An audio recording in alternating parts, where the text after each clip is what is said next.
Lions club international 33तम वार्षिक अधिवेशन Falguni aggression भवन में अनुष्ठित होता। यह दुईदिनिया सम्मिलन में पश्चिम ओडिशार 10टी जिले में अवस्थित 47टी क्लबर 450 रु अधिक लायन्स क्लबर सदस्य अंशग्रहण करते।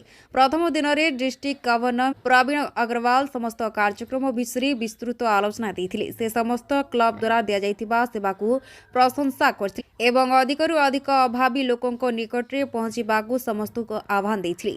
चक्षु चिकित्सा मधुमेह रोकवा क्षुधार्थ लोकंकु खाद्य जोगेबा परिवेश सुरक्षा सहित 8टी विशेष क्षेत्र में सेवा जोगेबा पाई 1 लक्ष धार्य करा। कार्यक्रम मुख्य आकर्षण थिला अभावी महिला मानकु आत्मनिर्भरशील करबा पाई 50टी सिलाई मेसिन बंटन। सहरर मुख्य सेवा प्रदानकारी विद्या सिंघल एवं विद्या मिनराल ग्रुप द्वारा सिलाई मेसिन जोगाई दिया जाय। अपराह्न लायन्स चक्षु हॉस्पिटल रु अग्रेसन भवन पर्यंत एक शोभायात्रा बाहरी जो समस्त क्लब द्वारा परिचालित सेवा कार्यक्रम गुड़िक प्रदर्शन करा। अधिवेशन द्वितीय दिन में लायन्स क्लब मृत सदस्य एवं सेवानक परिवार शांति पाई श्रद्धांजलि सभा आयोजन करा। प्रथम अधिवेशन में मुख्य अतिथि नेपाल आसीथिबा पूर्वतन अंतर्जातीय निर्देशक लायन्स संजय खैतान निज चिंताधारा बड़ करने एवं निज सेवा प्रकल्पर विकास पाई आह्वान देथिले।